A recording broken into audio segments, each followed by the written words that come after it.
সম্মানিত ভাইরা, আল্লাহর কোরআনের মর্যাদা কেমন আল্লাহ বলছে, আল্লাহ রাব্বুল আলামিন কোরআনুল কারীমের ভিতরে জাতির লোকদেরকে জানায় দিচ্ছে, तमाम পৃথিবীর মানুষেরা শোনো, আমি রব্বুল ইজ্জত ওয়াল জালাল এই কোরআনের কতটুকু মর্যাদা দিয়েছি। রব্বুল ইজ্জত ওয়াল জালাল জানায় দিচ্ছে, আমি রব্বুল ইজ্জত ওয়াল জালাল কতটুকু মর্যাদা দিয়েছি শোনো। হাযা কিতাবুন আনজালনাহু মুবারাকুন ফাত্তাবিউহু ওয়াত্তাকু লাআল্লাকুম তুরহামুন।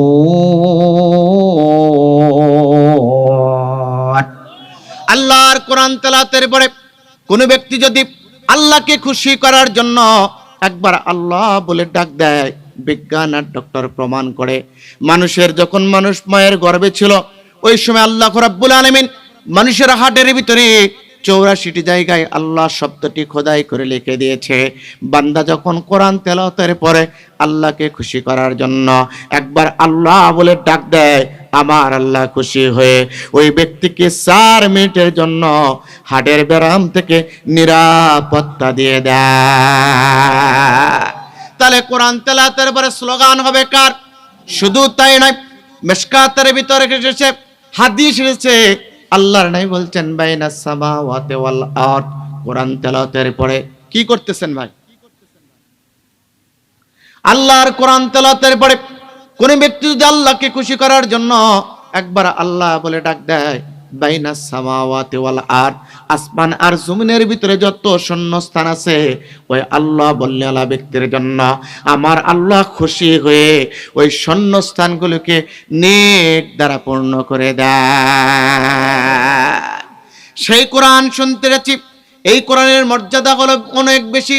হাযা কিতাবুন আনজালনাহু মুবারাকুন, আল্লাহ রাব্বুল আলামিন বলেন এই কিতাবটা হলো এমন একটা গ্রন্থ যা আমি বরকতময় করে আমার বন্ধুর উপরে নাজিল করে দিয়েছি।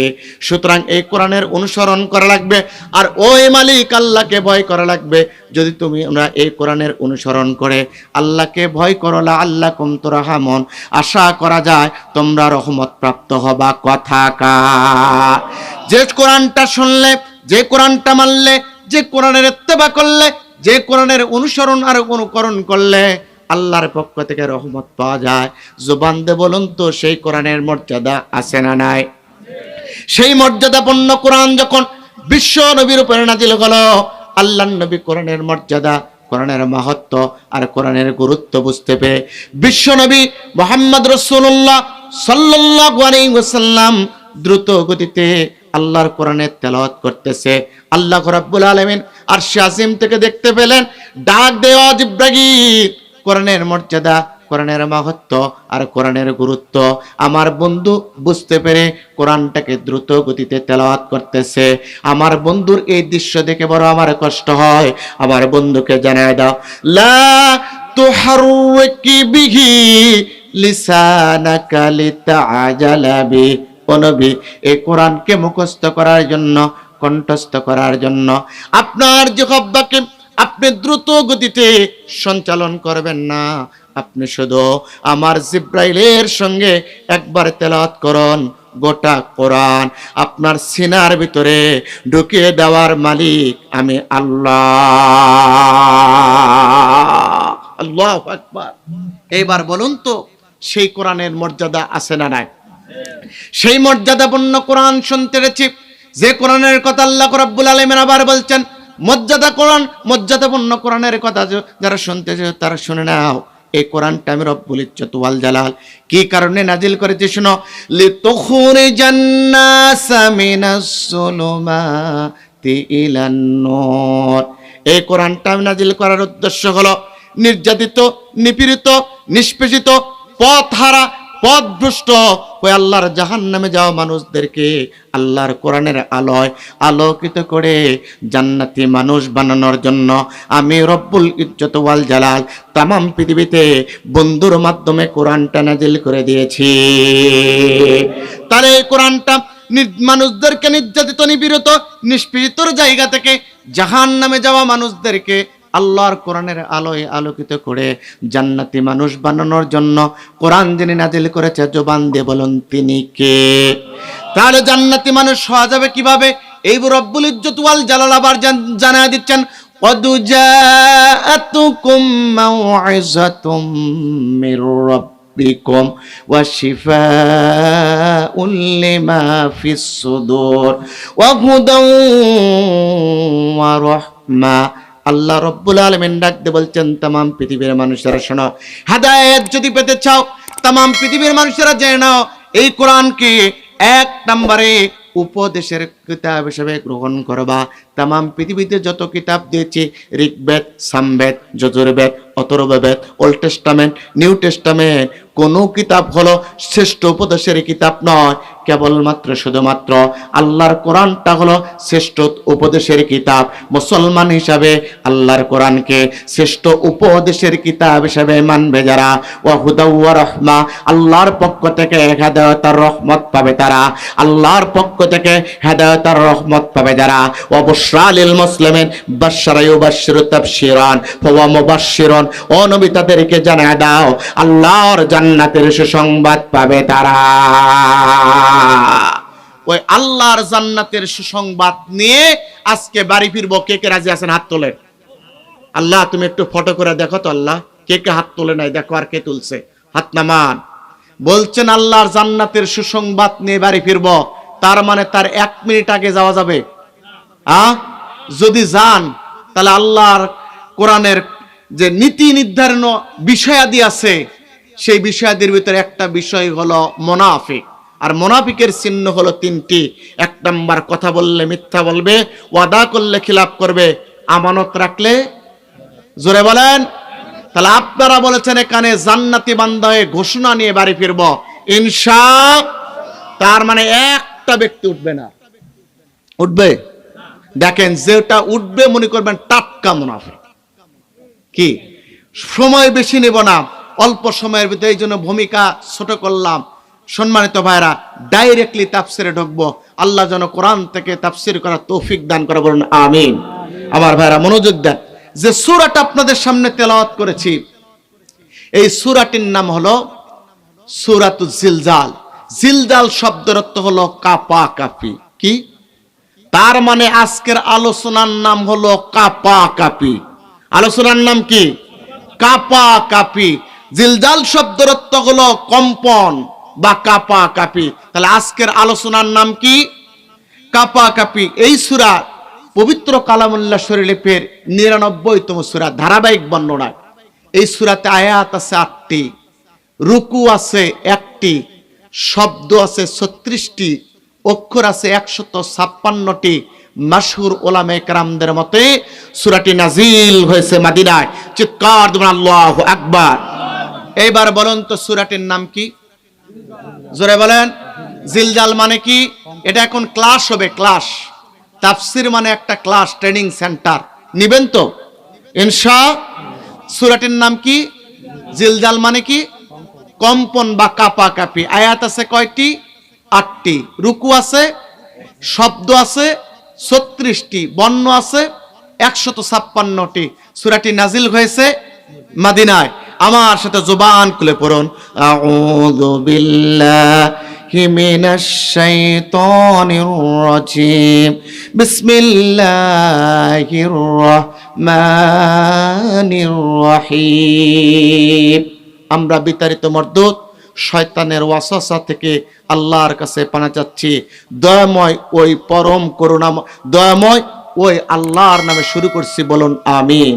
বিসমিল্লাহির রহমানির রহিম, আরম্ভ করছি ওই আল্লাহর নামে যিনি দয়াময় মেহেরবান। কি? এখানে আল্লাহর নাম আছে কয় জায়গা? কয়টা? 3টা। কয়টা? একটা হলো আল্লাহ, আরেকটা হলো আর রহমান, আরেকটা আর রহিম। কয়টা হলো? 3টা। আল্লাহর নাম কয়টা? আল্লাহর নাম কয়টা? জোরে বলেন।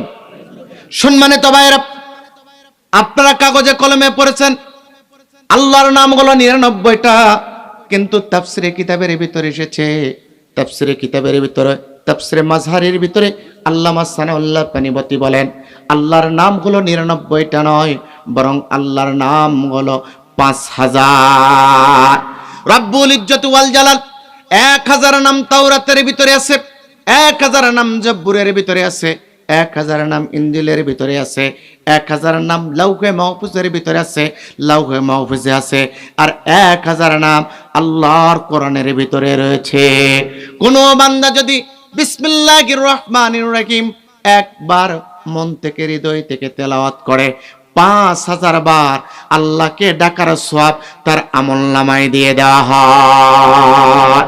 সেই জন্য জবান খুলে বলুন বিসমিল্লাহির রহমানির রহিম। আমরা বিতাড়িত মরদুদ শয়তানের ওয়াসওয়াসা থেকে আল্লাহর কাছে পানা চাচ্ছি, ওই আল্লাহর কাছে যিনি দয়ালু মেহেরবান। বলুন আমিন। তাহলে আরেকবার শুনতে চাই, সূরাটির নাম কি? আয়াত আছে কয়টি? রুকু আছে, শব্দ আছে 36টি, বর্ণ আছে 156টি। আর এই সূরাটি নাজিল হয়েছে কোথায়? মদিনা। সম্মানিত ভাইরা, সূরাটি কেমনে নাজিল হলো? আপনারা দোয়া করেছেন। কামেল ক্লাসে একটা কিতাব পড়েছি, কিতাবটার নাম হলো লুবাবুন নকুল ফি আসবাবিন নুজুল, লিখেছেন আল্লামা জালালউদ্দিন সুয়ুতী আশ-শাফি। আল্লামা জালালউদ্দিন সুয়ুতী আশ-শাফি কত বড় দরজার ওলি, মনে রাখেন, শুনে নেন। আল্লামা জালালউদ্দিন সুয়ুতী তার কিতাবের ভিতরে, কিতাবের মুকাদ্দামার ভিতরে, ইন্ট্রোডাকশনের ভিতরে, সূচনার ভিতরে লেখেন, আমি আল্লামা জালালউদ্দিন সুয়ুতী একবার নয়, দুইবার নয়, বরং 70 বারের অধিক ঘুমের ঘরে নয়, তন্দ্রাবস্থা নয়, জাগ্রত অবস্থায় আমি আমার রাসূলকে দেখেছি। ওয়া সাহিবুল কাফ, এত বড় একজন দরজার ওলি আল্লামা জালালউদ্দিন সুয়ুতী, উনি লিখতেছেন এই সূরাতুল জিলজাল কিভাবে নাজিল হলেন। আরেকজন মুফাসসির আল্লামা তাহের আবু আশুর রহমাতুল্লাহি আলাইহি কিতাবের ভিতরে বর্ণনা করেছেন এই সূরাটি কেমনে নাজিল হলো। একদা আল্লাহর নবী মদিনার গিরিপথ দিয়ে চলতেছেন। গিরিপথ বলা হয় দুই পাহাড়ের মাঝখানে যে সরু একটা রাস্তা রয়েছে, এই সরু রাস্তাকে গিরিপথ বলা হয়। আল্লাহর নবী মদিনার গিরিপথ দিয়ে পথ চলতেছেন, হঠাৎ করে 8 থেকে 10 জনের যুবক আল্লাহর নবীকে ঘেরাও করে ধরেছে। আল্লাহর নবী পথ চলতে পারে না। সামনে মানুষ রয়েছে, পিছনে মানুষ রয়েছে, ডানে রয়েছে, বামে রয়েছে। ঘেরায়ের দৃশ্যটা হলো এমন, একটা হাতের ভিতরে আরেকটা হাত দিয়ে মানব ব্যারিকেড তৈরি করেছে। আল্লাহর নবী সামনে দিকে অগ্রসর হতে পারে না। নীরব, নিথর, নিস্তব্ধ জায়গায়, চারিদিকে পাহাড়ে ঘেরা। আল্লাহর নবী একাকী অবস্থায় সামনে আর অগ্রসর হতে পারে না। 8-10 জন যুবক আল্লাহর নবীকে ঘেরাও করে ধরেছে। বিশ্ব নবীর সামনে যখন অগ্রসর হতে পারে না, আল্লাহর নবী ডাক দিয়ে বলে, ইয়া আইয়ুহাস শাবাব মিনাল ইহুদি ওয়ান নাসারা, ও ইহুদি নাসারা, বলো বলো বলো, কি কারণে আমার পথ আটকা রেখেছ? আল্লাহর নবী যখন ইহুদি নাসারা যুবকদের ডাক দিয়ে বলছে, ও ইহুদি নাসারা সন্তানগুলো, বলো বলো, কি কারণে পথ আটকা রেখেছ? ইহুদি নাসারা সন্তানগুলো ডাক দিয়ে বলতেছে, যুবক চিন্তা করো না, যুবক তোমাকে প্রশ্ন করব, প্রশ্নের উত্তর দিতে পারলে তোমাকে মুক্ত করে দেব, এমনকি তোমার সিদ্ধান্ত আমরা মেনে নেব। ও যুবক চিন্তা করো না, যুবক তোমার পথ আটকেছি, তোমার ক্ষতি করব না। আমরা জানি তুমি একটা ধর্মের প্রচারক, আমরা ধর্মের কোন প্রচারককে অন্য ধর্মের হতে পারি, তারপর আমরা কোনো ধর্মগুরুর ক্ষতি করতে পারি না। সুতরাং যুবক চিন্তা করো না, তুমি একজন ধর্ম প্রচারক, তোমার আমরা ক্ষতি করব না। 1500 বছর পূর্বে আল্লাহর নবী ভিন্ন ধর্মের প্রচারক হওয়ার কারণে আল্লাহর নবীর ইহুদি নাসারা যুবকগুলি ক্ষতি করল না। অথচ 1500 বছর পূর্বে 16 বছরে বাংলাদেশে আলিম ওলামা বিভিন্ন ধরনের হওয়ার কারণে, বিভিন্ন দলের হওয়ার কারণে তাদের উপরে নির্যাতন করা হয়েছে, ঠিক কিনা?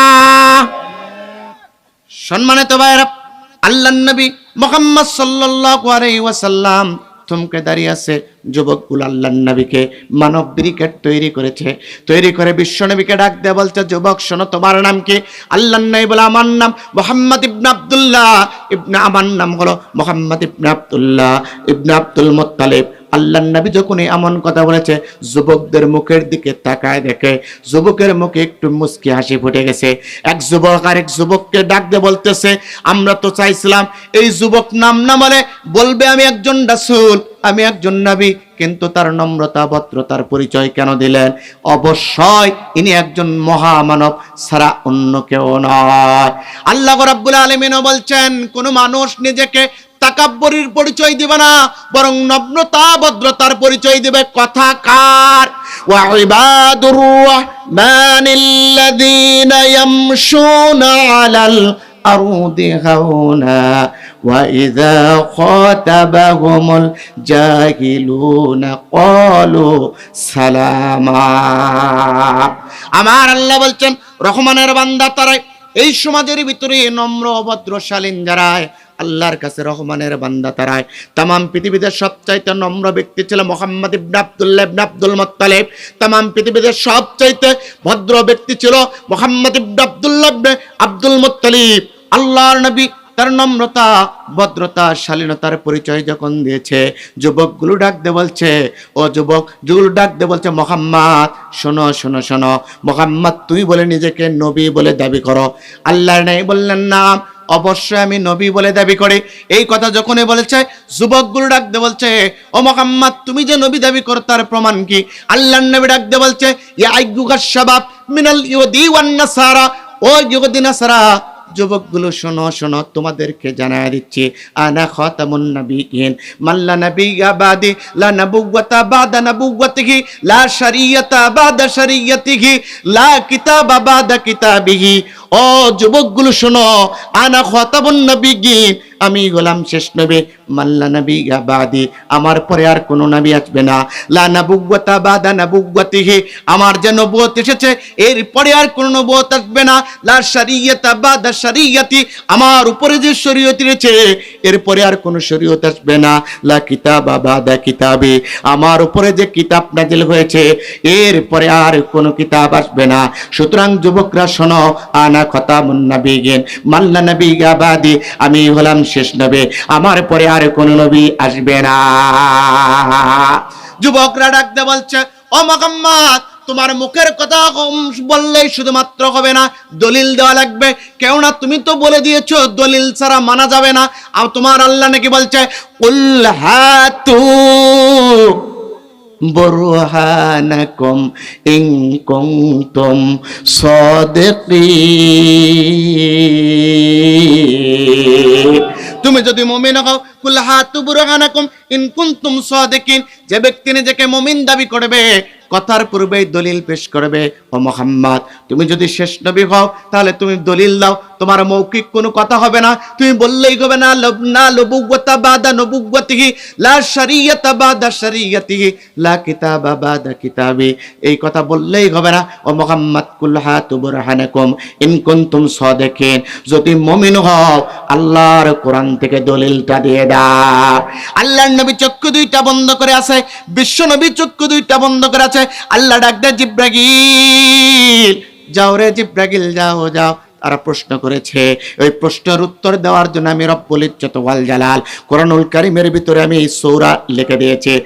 সঙ্গে সঙ্গে রব্বুল ইজ্জত ওয়াল জালালের বন্ধু মুহাম্মদ রাসূলুল্লাহ সাল্লাল্লাহু আলাইহি ওয়াসাল্লামের উপর আয়াত নাযিল হলো, মা কানা মুহাম্মাদুন আবা আহাদিম মির রিজালিকুম ওয়ালাকিন রাসূলুল্লাহি ওয়া খাতামান নাবিয়্যিন। আল্লাহর নবীর উপর আয়াত নাযিল হলো, নবী ওয়া খাতামান নাবিয়্যিন, ও নবী আপনি হলেন শেষ নবী, আপনার পরে কোনো আর নবী নাই। যখন আল্লাহর নবী বলছে আমি হলাম শেষ নবী, আমার কোনো পরে আর কোনো নবী নাই, এই কথা বলার সঙ্গে সঙ্গে ইহুদি যুবকদের ভিতরে একজন যুবক ডাক দিয়ে বলছে, ও আমার সর্দার মুহাম্মদকে বলেছে, ও আমার যুবকদের লিডারকে ডাক দিয়ে বলছে, ও লিডার মুহাম্মদকে প্রশ্ন করলে মুহাম্মদ বলল, মাল্লা নাবিয়্যা বাদি, আমার পরে কোনো নবী নাই, আনা খাতামুন নাবিয়্যিন, আমি হলাম শেষ নবী। মুহাম্মাদের এই কথার সত্যতা আমার কাছে আছে। আল্লাহু আকবার। যুবকদের ভিতর থেকে বলতেছে, মুহাম্মাদের এই কথা সত্যতা আমার কাছে আছে, কারণ আমি কিতাবের ভিতরে পড়েছিলাম, যাদেবী সর্বভূতি অং নমস্তস্যৈ নমো নমঃ অল্লং জ্যেষ্ঠং শ্রেষ্ঠং পরমং বাংমন। আল্লাহ রাসূল মুহাম্মদ রকম বারস্যবকাল্লবাকম এত স্পেন্নেন সাজ্জাচ্চেন সমন্বিত মুহাম্মদ ইতিখ্যাত শিষ্য শাখা সমর্ণিত আসর সংহরণিং অল্লাহ অল্লং ইল্লাল্লাহ থেকে ইল্লাল্লাহ, আমি তো কিতাবের ভিতরে পড়েছিলাম মুহাম্মদ হলো শীর্ষ নেতা, মুহাম্মদ হলো সাইয়্যিদুস সাকালাইন, মুহাম্মদ হলো ইমামুল মুরসালিন, মুহাম্মদ হলো সাইয়্যিদুল আনবিয়া, ইমামুল আম্বিয়া, সাইয়্যিদুল মুরসালিন, ইমামুল মুরসালিন, খাতাবুন নবিয়্যিন, মুহাম্মদ হলো রাহমাতাল লিল আলামিন। যুবক যখন ডাকতে বলছে আমি তো কিতাবের ভিতরে পড়েছি মুহাম্মদ হলো শেষ নবী, মুহাম্মাদের কথা মেনে যাচ্ছে, সুতরাং মুহাম্মদ হলো সর্বশ্রেষ্ঠ, মুহাম্মদ ইতিকাত শিষ্য শাখা সবর্ণিত। আসর সংহরণে আল্লাহ আল্লাহ ইল্লাল্লাহ ইল্লাল্লাহ, আসলে মুহাম্মদ হলো শীর্ষ নেতা, মুহাম্মাদের পর আর কোনো নেতা নাই।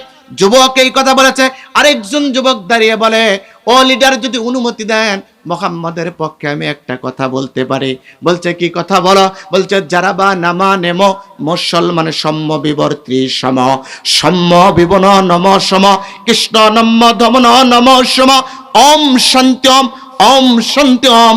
অর্জুন দেব গীতা মহাভারতের 225 পৃষ্ঠা, মহাভারতের 225 পৃষ্ঠার ভিতরে পড়েছিলাম একটা হলো কিতাব আসবে, যে কিতাবটা হলো যা দেবী, সেই কিতাবটা যারা বা নামা নেম মুসলমানের সম্য বিবর্তী সম, সম্য বিবন নম সম, কৃষ্ণ দমন নম সম, ওম শান্তি ওম।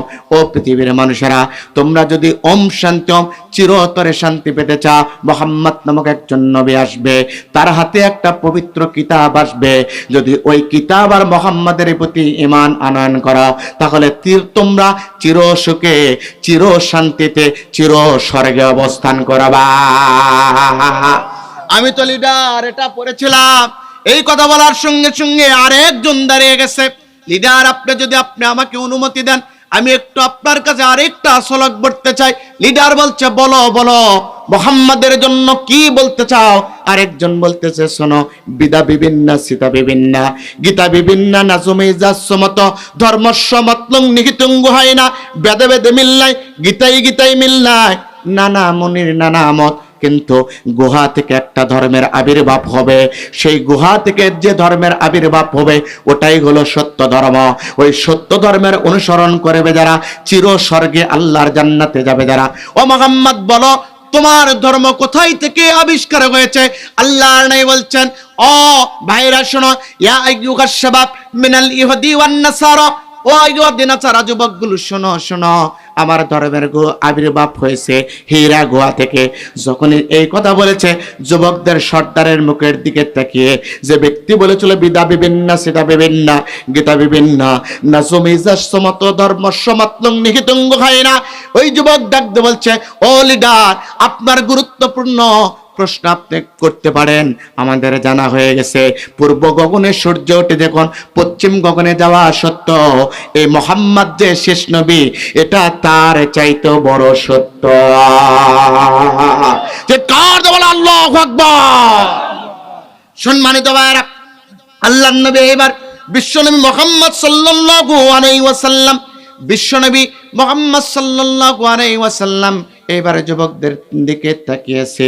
আল্লাহর নবী ডাকতে বলছে ও যুবকগুলো বলো বলো কি প্রশ্ন করতে চাই? ইয়া আইয়ুহাস শাবাব মিনাল ইহুদি ওয়ান নাসারা, ও যুবকগুলো মাজা সুআলুকুম মিনাল ইহুদি ওয়ান নাসারা, ও ইহুদি নাসারা যুবকগুলো বলো বলো তোমাদের প্রশ্ন কি?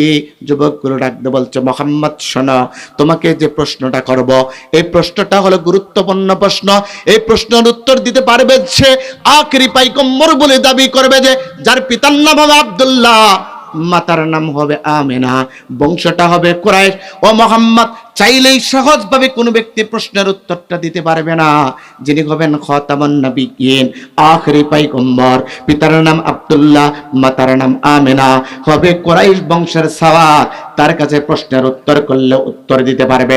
ও মুহাম্মদ তোমার কাছে আমরা প্রশ্ন করতে চাচ্ছি, মুহাম্মদ প্রশ্নের উত্তরটা যদি তুমি যথার্থ দিতে পারো, প্রশ্নের উত্তরটা যদি অ্যাপ্রোপ্রিয়েট হয়, মনমতো হয়, যথার্থ হয়, আমাদের মনোভূত হয়, কথা দিলাম এই 8-10 জন যুবক তোমার হাতে হাত রেখে তাওহীদের অমেয় কালেমা পড়ে মুসলমান হয়ে ঘরে ফিরে যাবা। আল্লাহর নবী এই কথা শোনার সঙ্গে সঙ্গে আবার বলছে মাদা সুআলুকুম, ও যুবকগুলো বলো বলো বলো কি প্রশ্ন করতে চাও? যুবকগুলো আবার ডাক দেয় মুহাম্মদ খবরদার শোনো, মোহাম্মদ যার দুনিয়াতে নাম হবে মোহাম্মদ আর আকাশের উপরে নাম হবে আহমদ। বলো তোমার নাম কি আকাশে আহমদ, দুনিয়াতে মোহাম্মদ? আল্লাহ নবী বললেন হ্যাঁ নাম, হ্যাঁ অবশ্যই, আকাশে আমার নাম আহমদ, দুনিয়ার জমিনে আমার নাম হলো মোহাম্মদ। এইবার যুবকগুলো ডাকতে বলছে, তাহলে তোমার কাছে প্রশ্নটা বলা যায়, প্রশ্নের উত্তর যদি দিতে পারো, প্রশ্নের উত্তর যদি অ্যাপ্রোপ্রিয়েট হয়, প্রশ্নের উত্তর যদি যথার্থ হয়, মনোভূত হয়, ও মুহাম্মদ তোমার হাতে হাত রেখে তৌহিদের অমেয় কালিমা পড়ে মুসলমান হয়ে যাব। তবে মুহাম্মদ শোনো, তুমি যদি সত্য নবী দাবি করো, তোমার আল্লাহর সাথে গোপন যোগাযোগ করে আমরা যে প্রশ্ন করব, ওই প্রশ্নের উত্তরটা আমাদের দিয়ে দিবা। আল্লাহর নবী আবার বলছে মাযা সুআলুকুম, ও যুবক, আইয়ুকা শাবাব মিনাল ইহুদি ওয়ান নাসারা, ও ইহুদি নাসারা যুবকগুলো বলো বলো বলো, কোন প্রশ্ন করতে চাও? এবার যুবকগুলো ডাকতে বলছে মুহাম্মদ শোনো, মাতা তাকুমুস সাআ ওয়া কাইফা, ও মুহাম্মদ বলো কিয়ামত কখন, কিভাবে কিয়ামত প্রতিষ্ঠিত হবে? মুহাম্মদ প্রশ্নের উত্তরটা দিয়ে দাও। উত্তর যদি যথার্থ হয়, তোমার হাতে হাত রেখে তৌহিদের অমেয় কালেমা পড়ে মুসলমান হয়ে যাবা। প্রশ্নটা বলুন তো সহজ না কঠিন? জোরে বলা লাগবে। সহজ না? মাতা তাকুমুস সাআ ওয়া কাইফা, কখন কিভাবে কিয়ামত হবে, এই প্রশ্নের উত্তর সহজ না কঠিন? প্রশ্নের উত্তরটা হলো কঠিন। আল্লাহর নবীর প্রশ্নের উত্তরটা যায় নাই। আল্লাহর নবী দুইটা চক্ষু বন্ধ করে আছে। তাফসীরে কাবিরের ভিতরে আল্লামা ফখরুদ্দীন রাজি লেখেন, বিশ্ব নবী সাধারণ কোনো মানুষ নয়, ওয়ালাকিন আতাতুম বাশারাম মিসলাকুম ইন্নাকুম ইদাল্লা খাসিরুন।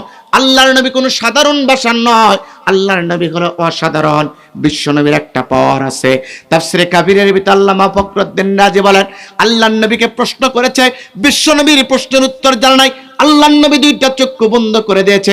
ইমামে ফখরুদ্দীন রাজি বলেন, আল্লাহর নবী যখন দুইটা চক্ষু বন্ধ করে দিতেন, ওই দুইটা চক্ষুর কানেক্টেড আল্লাহর আরশে আজিমের গোড়ায় হয়ে যেত। কোথায়? জোরে বলুন, আরো জোরে বলুন। আরশে আজিমের গোড়ায় কানেক্টেড হয়ে যেত। আমাদের দেশও হচ্ছে হলো চক্ষু বন্ধ করলে কিছু পীর সাহেবের কানেক্টেড হয়, ওরা বলে চক্ষু বন্ধ করে নাকি খানে কাবার কুকুরও দৌড়ায়। আছে না নাই? পানির ভিতরে বাতি জ্বলে, ওরা স্লোগান তোলে, পানির ভিতরে বাতি জ্বলে, পানির ভিতরে বাতি জ্বলে, ঝড় বাতাসে নিবে না। আমার আব্বার মুরিদ হলে নামাজ রোজা লাগে না। মনে রাখুন, কোন বক্তা যদি বলে নামাজ রোজা লাগে না, ওই বক্তা হবে ভণ্ড। কোন পীর যদি বলে নামাজ রোজা লাগে না, ওটা হবে ভণ্ড।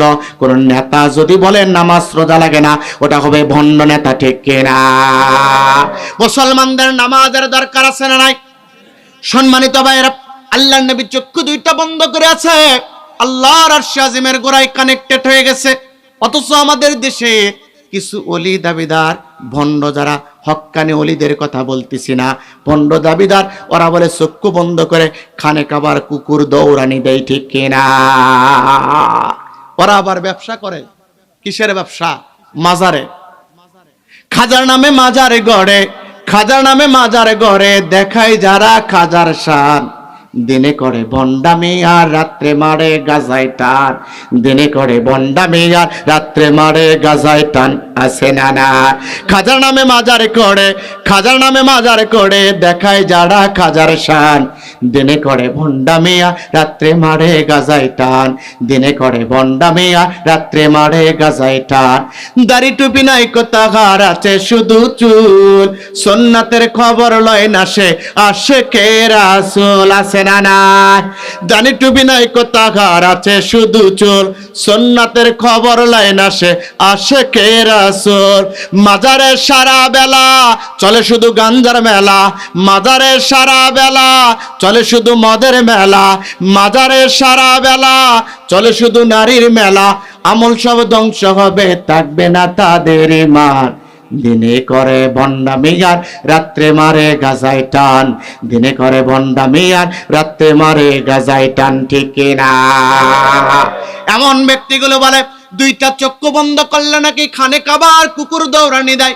অথচ ইমামে ফখরুদ্দীন রাজি বলেন, আল্লাহর নবীর চোখের পাওয়ার এমন ছিল, বিপদে পড়ে বিশ্ব নবী যখন দুইটা চক্ষু বন্ধ করতেন, ওই দুইটা চক্ষুর কানেক্টেড আল্লাহর আরশে আজিমের গোড়ায় কানেক্টেড হয়ে গেছে।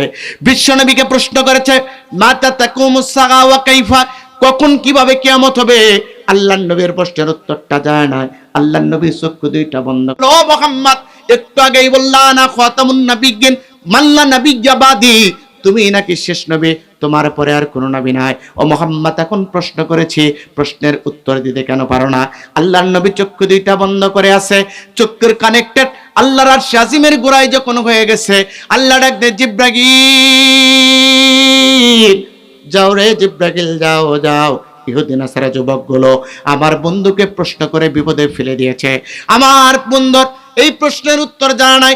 ও জিব্রাইল, আমার বন্ধু এমন একটা বিপদে পড়বে, এমন একটা নাটক মন্তস্থ হবে, এই জন্য আমি রব্বুল ইজ্জত ওয়াল জালাল তামাম পৃথিবী সৃষ্টির 50,000 বছর পূর্বে লাউহে মাহফুজের কলম দ্বারা বাইতুল ইজ্জা নামক স্থানে একটা সূরা লিখেছিলাম। সূরাটির নাম হলো সূরাতুল জিলজাল। আয়াত দিয়েছিলাম 8টি, রুকু দিয়েছিলাম 1টি, শব্দ দিয়েছিলাম 36টি, বর্ণ দিয়েছিলাম 156টি। যাও রে জিব্রাইল, যাও যাও। তামাম পৃথিবী সৃষ্টির 50,000 বছর পূর্বে লিখিত, আর তামাম পৃথিবী সৃষ্টির 50,000 বছর পূর্বে লাউহে মাহফুজের কলম দ্বারা লিপিবদ্ধ সূরাতুল জিলজালের 8টি আয়াত আমার বন্ধুর উপরে মেসেজ আকারে সেন্ড করে দাও। জিব্রাইল এক মুহূর্ত দেরি করে না। আল্লাহর নবী চক্ষু দুইটা বন্ধ করে আছে। জিব্রাইল আল্লাহর নির্দেশ ক্রমে তামাম পৃথিবী সৃষ্টির 50,000 বছর পূর্বে লাউহে মাহফুজের কলম দ্বারা লিখিত বাইতুল ইজ্জা নামক স্থান থেকে সূরাতুল জিলজালের 8টি আয়াত নিয়ে আসলেন। এসে ডাক দিয়ে, রাসূলুল্লাহ ইয়া হাবিবাল্লাহ, সালাম গ্রহণ করুন, আপনি মস্তক উত্তোলন করুন, দাবহীন কণ্ঠে আপনি ঘোষণা করে দেন। ওরা বলেছে, মা তাকুমুস সাআ ওয়া কাইফা, কখন কিভাবে কিয়ামত হবে?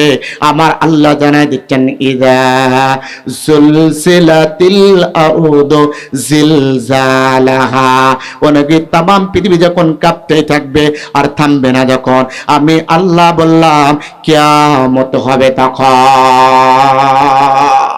আয়াত নাজিল হয়ে গেল। কি হয়ে গেল? জোরে বলেন। আল্লাহ রাব্বুল আলামিন বলছেন, নবী আপনি জানায় দেন, তামাম পৃথিবী কাঁপতেই থাকবে, থামবে না যখন, কিয়ামত হবে তখন। এইবার বলুন তো, কিয়ামত হবে কখন? জোরে জোরে জোরে না, তামাম পৃথিবী কাঁপতেই থাকবে, থামবে না যখন।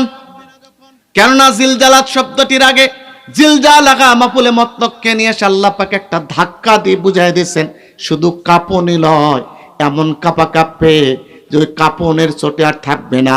প্রথম স্তর সপ্তম স্তরে যাবে, ওয়াখরাজাতিল আরদু আসফালাহা, প্রথম স্তর সপ্তম স্তরে যাবে, সপ্তম স্তর প্রথম স্তরে আসবে। বলুন তো, কাঁপনি কম না বেশি? আরো জোরে বলা লাগবে, কাঁপনো কম না বেশি? এমন কাঁপবে, কাঁপতেই থাকবে আর থামবে না। আপনি যদি বলেন তামাম পৃথিবী কাঁপলেই কিয়ামত হবে, তাহলে অর্থ সঠিক হলো। যার প্রমাণ দিচ্ছি, এই যে তামাম পৃথিবীতে টর্নেডো হয়, ঝড় হয়, সিডর হয়, আইলা হয়, বলুন তো কাঁপে কি কাঁপে না? কাঁপে। বগুড়া কাঁপে, এই যে মংলা কাঁপে না। অথচ আপনাদের সাগর নদী বৃষ্টিত এলাকা কাঁপার কথা তো বেশি। তার মানে তামাম পৃথিবী কাঁপে। কাঁপলে আপনি যে অর্থ করেন তামাম পৃথিবী কাঁপলেই কিয়ামত হবে, তাহলে বলুন তো তামাম পৃথিবী কতবার কেঁপেছে, কিয়ামত কি হয়েছে? তার মানে কোরআন কি মিথ্যা? কারণ আল্লাহ পাক বলছেন, দালিকাল কিতাব লা রাইবা ফি হুদাল লিল মুত্তাকিন, that hiring book of Quran, whereof there is no place of, there is guidance to the good fearing। ও পৃথিবীর মানুষেরা শোনো, এই কোরআন এমন একটা কিতাব যাতে কোনো সন্দেহ নাই। এই কোরআনটা হলো বিশ্ববাসীর জন্য গাইডলাইন, কথা কার। তার মানে আমার কোরআনের ভিতরে কোনো ভুল নাই, বরং আমরাই ভুল অর্থ করি, ঠিক কিনা? তার মানে অর্থ হবে তামাম পৃথিবী যখন কাঁপতে থাকবে, থামবে না যখন, কিয়ামত হবে তখন। এইবার তামাম পৃথিবী কাঁপতে কাঁপতে প্রথম স্তরের ভিতরে যাবে, প্রথম স্তর সপ্তম স্তরের ভিতরে আসবে, সপ্তম স্তরের প্রথম স্তরের ভিতরে যাবে, এইভাবে কাঁপতেই থাকবে। কাঁপতে কাঁপতে কাঁপতে কাঁপতে এর ভিতরে সোনা, দানা, হীরা, জহরত, মণি, মুক্তা যা কিছু আছে সপ্তম স্তর থেকে প্রথম স্তরের ভিতরে উপরে তুলে নিয়ে আসবে।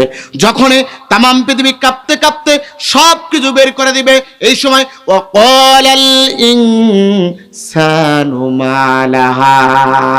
তখন সংশয়বাদী, নৈরাজ্যবাদী কাফেররা বলবে জমিনের কি হলো, জমিন কেন সব কিছু বের করে দেয়? এই সম্পদের জন্যই তো মানুষকে হত্যা করেছে, এই সম্পদের জন্যই তো জনগণের ভোটাধিকার কেড়ে নিয়েছিলাম, এই সম্পদের জন্যই তো আলিমদের কথাকে তুচ্ছ মনে করে ফাঁসির মঞ্চে নিয়েছি, এই সম্পদের জন্যই তো এই ক্ষমতাকে টিকিয়ে রাখার জন্য 5 মে সমাবেশকে ঘুরিয়ে দিয়ে হাজার হাজার আলিমদেরকে হত্যা করে দিয়েছে। সুতরাং আজকে জমিনের কি হলো, জমিন কেন সব কিছু বের করে দেয়? বলবে তারা এই সমাজের সংশয়বাদী, নৈরাজ্যবাদী কাফের যারা কথা আয়াতের দিকে দেখেন, এটা হলো তাফসির চলছে, এটাকে তাফসির বলা হয়। মনোযোগ দেন, জীবনে কি শুনছেন নিয়ে যান, শুনবেন তো? রাজি আছেন আপনারা? কে কে ঘুমাচ্ছেন হাত তোলেন। আমি মাঝে মাঝে একটু পরীক্ষা করব। আলহামদুলিল্লাহ, যা মানুষ ছিল না তার চাইতে বেশি মানুষ আসছে, ঠিক কিনা? এখন ভরে দেওয়া নিচ্ছে, আলহামদুলিল্লাহ বলেন। এটা আমার আকর্ষণ নয়, এটা আশরাফ বিন মুবারক আলী সিদ্দিকের আকর্ষণ নয়, বরং এটা আল্লাহর কোরআনের আকর্ষণ। কথা বলেন ঠিক কিনা? আজকে শুনে তওবা করে জান্নাতি বান্দা হয়ে বাড়ি যাওয়া লাগবে। যাব ইনশাআল্লাহ। সম্মানিত ভাইরা, তাহলে বলছিলাম সংশয়বাদী, নৈরাজ্যবাদী কাফেররা বলবে জমিনের কি হলো, জমিন কেন সবকিছু বের করে দিচ্ছে? প্রশ্ন আসতে পারে, হুজুর এখানে আল ইনসান হলো মারিফা, আলিফ লাম দ্বারা আল্লাহ পাক নির্দিষ্ট করে দিয়েছে মানুষ। মানুষ হলে তো হিন্দু, বৌদ্ধ, খ্রিস্টান, যোগী, নাসারা, মুমিন, মুসলমান সবগুলো থাকবে। তাহলে আপনি কেন অর্থ করলেন? সংশয়বাদী, নৈরাজ্যবাদী কাফেররা বলবে জমিনের কি হলো, জমিনকে তো সব কিছু বের করে দেয়। প্রশ্ন আছে না নাই? প্যাচ লাগায় গেছে। আপনি কেন বললেন না? মানুষেরা বলবে জমিনের কি হলো, জমিন কেন সবকিছু বের করে দেয়? আপনি কেন এই কথা বললেন না? মানুষেরা বলবে জমিনের কি হলো, জমিন কেন সবকিছু বের করে দেয়? এই কথা না বলে আপনি কেন বললেন? সংশয়বাদী, নৈরাজ্যবাদী কাফেররা বলবে জমিনের কি হলো, জমিন কেন বের করে দেয়? এটা বলার একটাই কারণ হলো, এই আলিফ লামটা হলো, আলিফ লামটার ইস্তেকরাকি নয়, আলিফ লাম ইস্তেকরাকি নয়, বরং আলিফ লামে জিনসি। এটা এই জন্য অর্থ হবে সব মানুষ বলবে না, কিছু কিছু মানুষ পড়বে। কিছু মানুষ হলো কারা? আল্লাহর নবী একটু আগে যে হাদিসটা বলেছিলাম, কোন মানুষটা পড়বে? আল্লাহর নবী বলছেন, শোনো শোনো তামাম পৃথিবীর মানুষেরা। সংশয়বাদী কেন বলেছে লা তাকুমুস সাতু হাত্তা লা ইউকালা ফিল আরদি আল্লাহ আল্লাহ, وفي رواية لا تقوم الساعة على أحد يقول الله الله। আল্লাহ নাই বলছেন যতক্ষণ পর্যন্ত তামাম পৃথিবীতে একজন আল্লাহ বলনেওয়ালা ব্যক্তি থাকবে ততক্ষণ পর্যন্ত আল্লাহ কিয়ামত দেবেন না। তার মানে যেদিন একজনও আল্লাহ বলনেওয়ালা ব্যক্তি থাকবে না, জবান দিয়ে বলুন তো সেই দিন যিনি কিয়ামত দেবেন তিনি কে? এইবার মনোযোগ দেন। আল্লাহ বলছে, আল্লাহর নবী, লা তাকুমুস সাতু হাত্তা লা ইউকালা ফিল আরদি আল্লাহ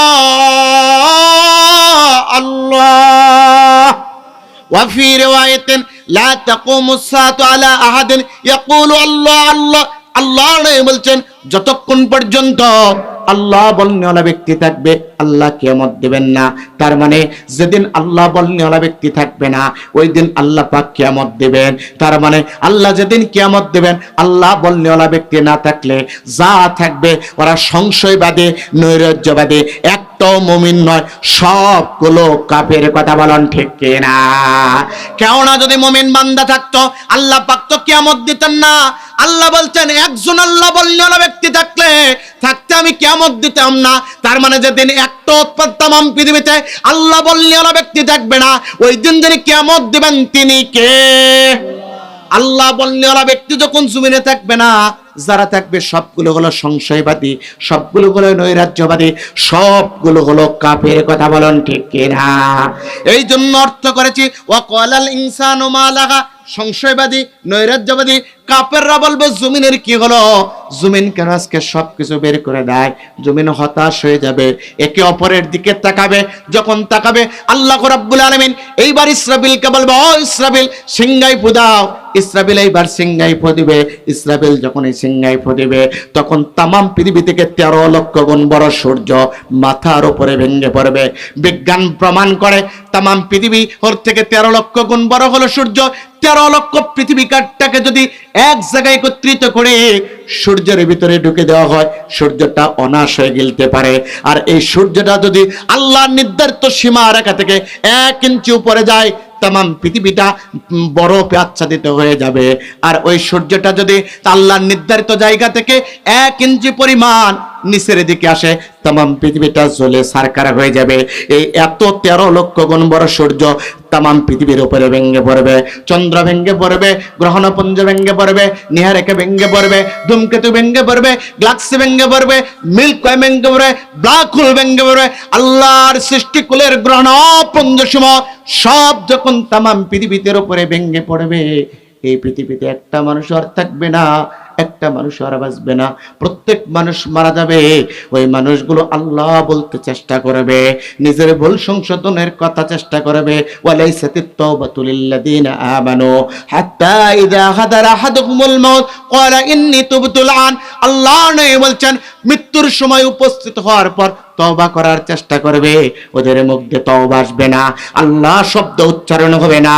আল্লাহ শব্দ উচ্চারণ না হলে মুমিন হওয়া যাবে না। আর মুমিন যখন হবে না, ওই 13 লক্ষ গুণ বড় সূর্য তাদের উপরে যখন পড়বে, একটা মানুষ আর পৃথিবীতে বাঁচতে পারবে না। আল্লাহর নবী যখন সাহাবাদেরকে এই কথা বলতেছে, বিশ্ব নবী ডাক দিয়ে বলেন, আমার সাহাবারা শোনো, তামাম পৃথিবীর বড় সূর্যটা ভেঙে পড়বে, গ্রহণপুঞ্জ ভেঙে পড়বে, নীহারিকা ভেঙে পড়বে, গ্যালাক্সি ভেঙে পড়বে, ব্ল্যাক হোল ভেঙে পড়বে, মিল্কি ওয়ে ভেঙে পড়বে। তামাম পৃথিবীর একটা মানুষ আর বাঁচবে না। তামাম পৃথিবীটা তামার ভূমিতে পরিণত হয়ে যাবে। আয়েশা সিদ্দিকা রাদিয়াল্লাহু তাআলা আনহা বলে, ইয়া রাসূলুল্লাহ, ইয়া হাবিবাল্লাহ, সূর্যটা যদি একটু নামে তামাম পৃথিবী তো এমনিতেই পুরে আচ্ছাদিত হয়ে যাবে, তারপরে কেন ভাঙতে হবে? চন্দ্র কেন ভেঙে পড়বে? গ্রহণপুঞ্জ কেন ভেঙে পড়বে? আল্লাহর নবী ডাক দিয়ে বলছেন, ও আয়েশা শোনো, আল্লাহ রাব্বুল আলামিনের নিয়ামত পাওয়ার পর এই গোলামগুলো শুকরিয়া আদায় করে না।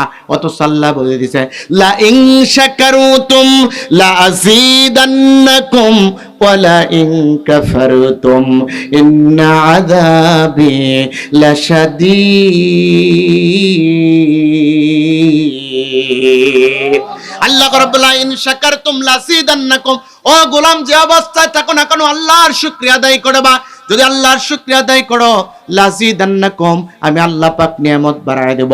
ওয়ালা ইন কাফারতুম, যদি বান্দা কুফরি করো, ইন্না আযাবি লাশাদীদ, আমি তোমাকে যন্ত্রণাদায়ক শাস্তি দেব। ও আয়েশা শোনো, এই ব্যক্তিগুলো আল্লাহর নিয়ামত পেয়েছে, নিয়ামত পাওয়ার পর আল্লাহর শুকরিয়া আদায় করে না। মুফাসসির আয়াতটা নিয়ে আসলেন, আল্লাহ রাব্বুল আলামিন মানুষদেরকে কি নিয়ামত দিয়েছে জানার দরকার আছে না নাই? কি কারণে আল্লাহ পাক শাস্তি দেবেন? মুফাসসির এবার মানুষের পাতা থেকে পা পর্যন্ত চিন্তা করলেন, আল্লাহ পাক মানুষদেরকে কি নিয়ামত দিয়েছেন। কারণ আল্লাহ বলছে, ওয়া ইন তাউদ্দু নি'মাতাল্লাহি লা তুহসুহা ইন্নাল্লাহা লাগফুরুর রহিম। আমি এমন নিয়ামত তোমাকে দিয়েছি বান্দা, ওই নিয়ামতের কখনো গণনা করে শেষ করতে পারবে না। এত নিয়ামত দিয়েছি। মুফাসসির বর্ণনা করে আল্লাহ কি নিয়ামত দিয়েছে জাতির লোকেরা। শোনো, এবার মুফাসসিররা নিয়ামতের কথা বর্ণনা করেছে। সর্বপ্রথম নিয়ামত দিয়েছেন আল্লাহ পাক চোখ।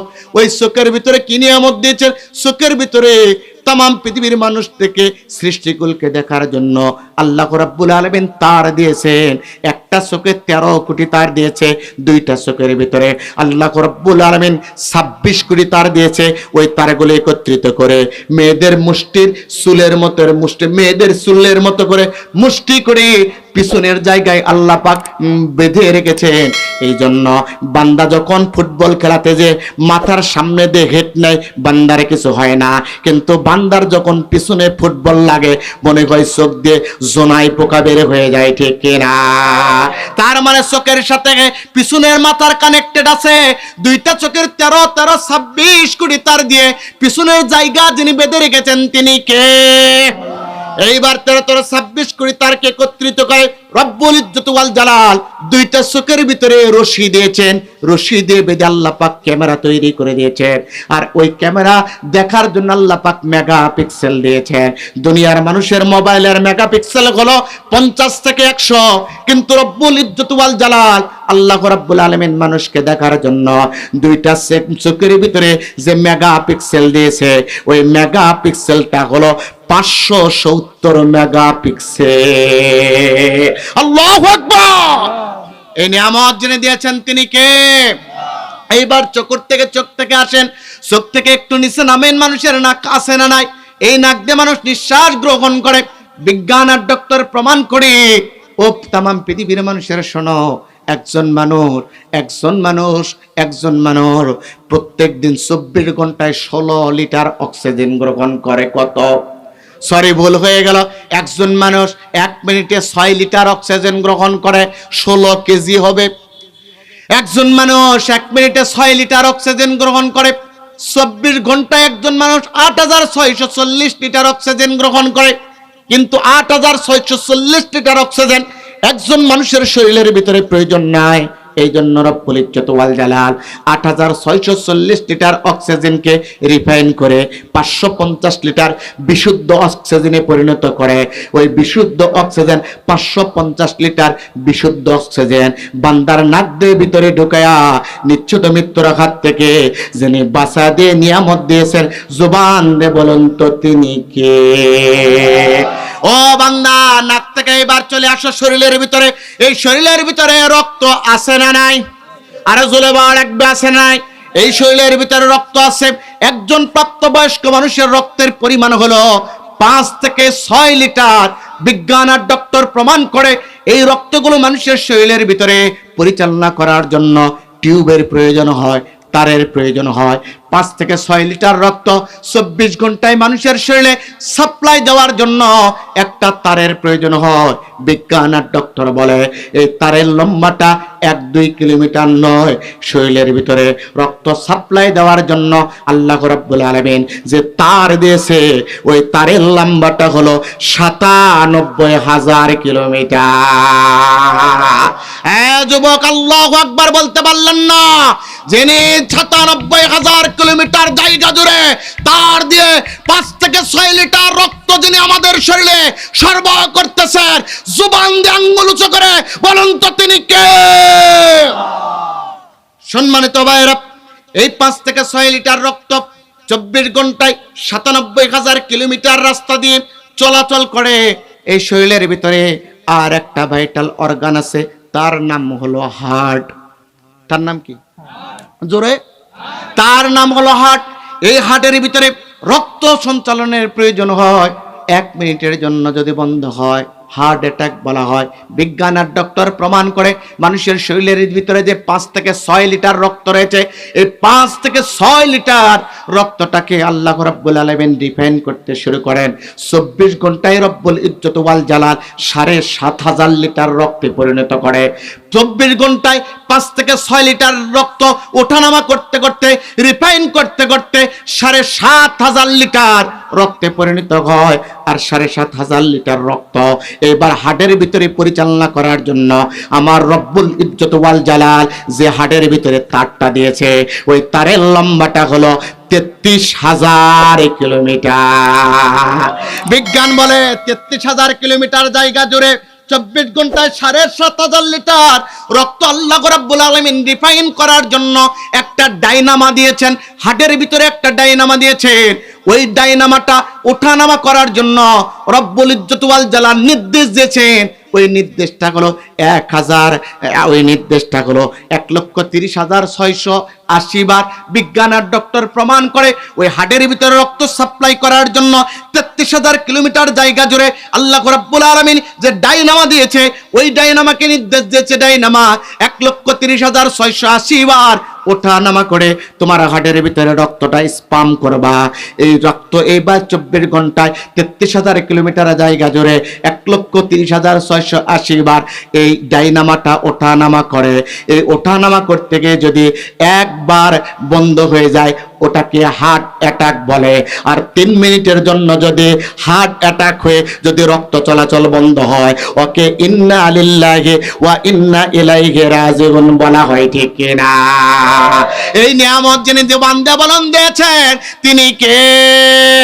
এরকম হাজার হাজার নিয়ামতের কথা আমি বর্ণনা করতে পারবো, যেহেতু সময় কম, সামনের দিকে যেতে হবে।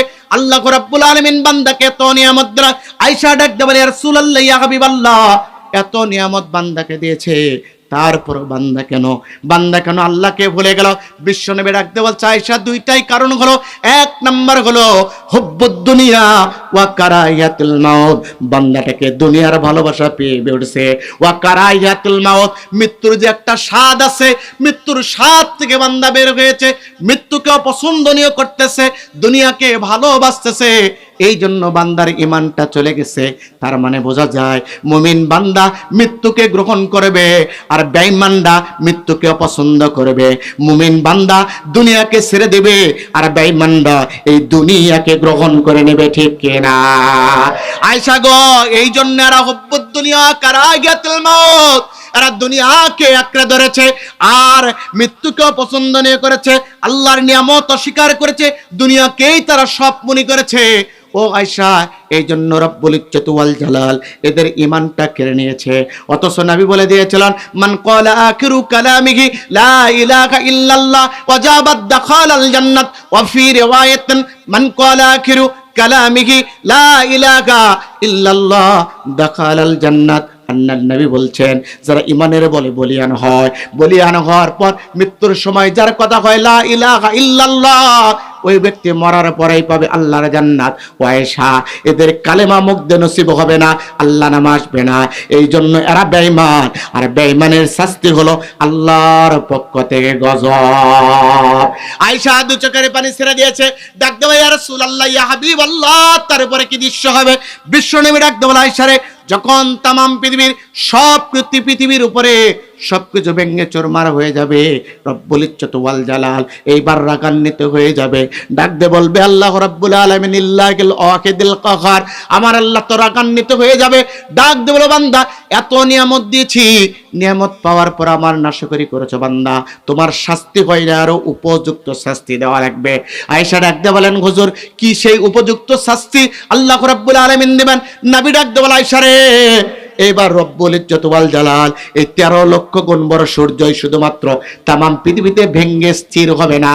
এইবার রব্বুল ইজ্জত ওয়াল জালাল তামাম পৃথিবীর মানুষদেরকে, এই মৃত মানুষদেরকে আরো শাস্তি দেওয়ার জন্য পৃথিবীর 4টা কর্নারে আল্লাহ 16টা গ্রহ লাগাবে। কয়টা? জোরসে বলেন, কয়টা? 16টা গ্রহ লাগাবে। পশ্চিম দিকে 4টা, উত্তর দিকে 4টা, দক্ষিণ দিকে 4টা, পূর্ব দিকে 4টা, 16টা গ্রহ দ্বারা এবার 40,000 বছর পর্যন্ত আল্লাহ পাক তাক দেবে। আয়েশা দুচকের পানি ছেড়ে দিয়ে আল্লাহর নবী দেনটা হাতটা ধরে বুকের ভিতর লাগায়, ইয়া রাসূলুল্লাহ, ইয়া হাবিবাল্লাহর সহ্য হয় না, যে মানুষের জীবনই নাই, আল্লাহ রাব্বুল আলামিন সবকিছু দিয়ে তামাম পৃথিবীটাকে ধ্বংস করে দিচ্ছে, আবার এই মৃত মানুষকে শাস্তি দেওয়ার জন্য 40,000 বছর পর্যন্ত আল্লাহ রাব্বুল আলামিন আবার এই 16টা গ্রহ দিয়ে তাপ দিবে, কেমন হয়? আর আল্লাহর নবী ডাক দেওয়া, আয়েশা রে, শাস্তি শুধু দিবেন না, এই সবগুলোকে পচিত গলিত করে দেবে 40,000 বছর পর্যন্ত তাপ দেওয়ার পর। আয়েশা শুনে রাখো, এই পচিত গলিত রক্ত মাংস গোস্তটুকু জমিন থেকে বের করে দেওয়ার জন্য এবার আল্লাহ রাব্বুল আলামিন 40,000 বছর পর্যন্ত বৃষ্টি নাজিল করবে। জবান দিয়ে বলুন, বৃষ্টি যিনি দেন তিনি কে? আল্লাহ নবী, কামাত হাদ্দিম মিন হুদুদিল্লাহ খায়রুম মিন মাতারিয়ার বাগিনা লাইলাতান ফি বিলাদিল্লাহ।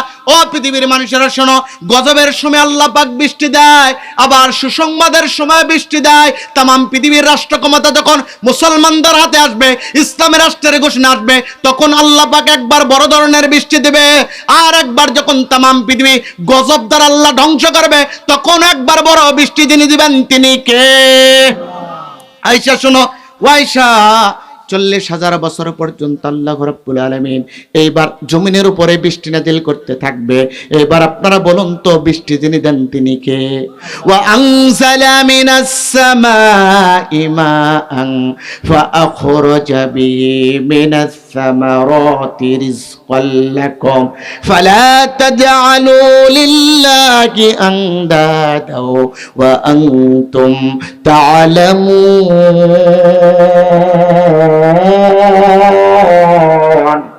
আবার আল্লাহ রাব্বুল আলামিন বললেন, জমিনের ভিতরে যখন বৃষ্টির প্রয়োজন হয়, আনজালা মিনাস সামাই মা, আসমান থেকে আমি আল্লাহ পাক বৃষ্টি নাজিল করি।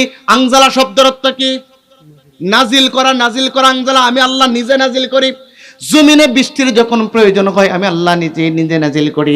এরকম রব্বুল ইজ্জত ওয়াল জালাল এইবার 40,000 বছর পর্যন্ত বৃষ্টি নাজিল করবে। মুফাসসির বর্ণনা করেন, যখন 40,000 বছর পর্যন্ত বৃষ্টি নাজিল করবে, তাম পৃথিবীতে যে পচিত গলিত রক্ত পুষ মাংস ছিল সবকিছু ধুয়ে সাফ হয়ে যাবে। সাফ হয়ে যাওয়ার পর তাম পৃথিবী কোনো মানুষের চিহ্ন থাকবে না। এবার আল্লাহ রাব্বুল আলামিন ইসরাফিলকে বলবে, ইসরাফিল, ও ইসরাফিল, তুমি একটু সিংগাই ফু দাও। ইসরাফিল এইবার সিংগাই ফু দিবে। সিংগাই ফু দেওয়ার সঙ্গে সঙ্গে যেখানে যে অবস্থায় মানুষ মারা গেছে ওই অবস্থায় উঠতে থাকবে আল্লাহু আকবার। যেখানে যে অবস্থায় মারা গেছে, মংলার মানুষ মংলায়, বাগেরহাটের মানুষ বাগেরহাটে, বগুড়ার মানুষ বগুড়া, আমেরিকার মানুষ আমেরিকা, সৌদি আরবের মানুষ সৌদি আরবে, সাপায়ের মানুষ সাপায়, ঢাকার মানুষ ঢাকায়। ইসরাফিল সিংগাই ফু দেওয়ার সঙ্গে সঙ্গে তারা দাঁড়িয়ে যাবে ঠিক, কিন্তু একজন আর পরনে কাপড়ে থাকবে না, প্রত্যেক ব্যক্তি থাকবে অলঙ্গ। আল্লাহর নবী যখন বলেছে, আয়েশা দু চোখের পানি ছেড়ে দিয়েছে, ইয়া রাসূলুল্লাহ, ইয়া হাবিবাল্লাহ, জীবনে কোনোদিন আমাকে কোন পরপুরুষ দেখলো না, পর্দার খিলাফ করলাম না। আল্লাহ পাক তো বলে দিয়েছে, ওয়া করুনা ফি বুয়ুতিকুন্না ওয়ালা তাবাররাজনা তাবাররুজাল জাহিলিয়াতিল উলা। ও নারীরা, তোমরা জাহেলি যুগের নারীদের মতো পৃষ্ঠ প্রদর্শন করে ঘর থেকে বের হবা না। যখনই ঘর থেকে বের হবা, ঘরের নিয়ম নিয়ে বের হবা। কথা কার? ইয়া রাসূলুল্লাহ, ইয়া হাবিবাল্লাহ, পর্দার সহিত জীবন চলেছি, দুনিয়ার কোনো মানুষ তো দেখে না, ওই হাসরের ময়দানে অলঙ্গ হব, একে কি অপরের দিকে দেখতে পারবে না।